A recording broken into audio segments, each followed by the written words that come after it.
Kagaya nga po ng inaasahan sa naging do or die game sa pagitan ng Phoenix Suns at Golden State Warriors, sinamantala ng Suns ang pagkakaroon nila dito ng home court advantage para makalamang agad sa umpisa.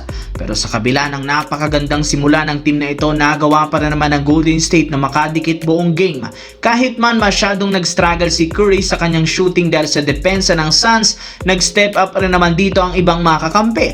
Sa katunayan, sinubukan sana ng Warriors magkaroon ng run pagdating sa last quarter sa pagiging agresibo sana Stephen Curry sa scoring. Ngunit lahat nga ng kanilang ginagawang tira sinasagot parati ng Suns, especially ni Jalen Green at Devin Booker na unfazed sa pressure sa ginagawa ng Warriors. Dahil sa napakasolidong composure ng Suns sa clutch time, nagawa nga nilang matalo ang Golden State Warriors. Kaya sila ang aabante sa first round ng NBA playoffs para kalabanin ng OKC Thunder, habang ang Golden State tuluyan ang magbabakasyon. Samantala, kagaya nga po ng naibalita natin noong nakaraan, tuluyan na nga talagang nakabalik sa Los Angeles si Luka Doncic ngayong araw sa pananatili nito ng ilang linggo sa Europa para mapabilis ang paggaling ng kanyang hamstring injury. As of now, agad nga itong nire-reevaluate muli ng kanilang kupunan upang malaman kung merong improvement sa kanyang kalagayan. Sasama nga ito sa Game 1 laban sa Houston Rockets, pero hanggang nood lamang siya at hindi pa rin naman siya makakapaglaro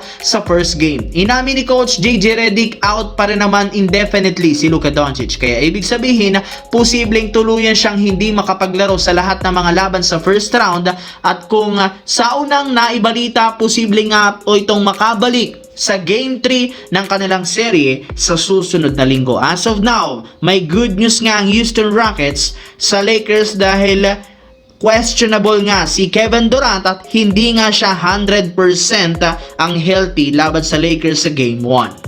Sa kabilang banda, nakafocus ang Cleveland Cavaliers sa magiging first round series laban sa Toronto Raptors. Ito ang unang rematch ng team simula noong era ng kanilang dating superstar na si LeBron James. Alam naman nga ng kanilang team, meron talagang ipapalagang lineup ngayon ng Raptors sa dami ng magagaling na malalaro, sa lalim na rin ang kanilang lineup. Pero kasabay ng paggawa ng Cavaliers ng game plan sa playoffs, may nagsilabasang balita ngayon patungkol sa magiging plano ng Cavaliers sa future ni Donovan Mitchell. Ayon sa kinumpirma ng isang insider, kahit man maganda ang nilalaro nito sa Cavs, posible para naman nila itong i-trade kung sakaling hindi ito pumirma ng bagong kontrata sa team.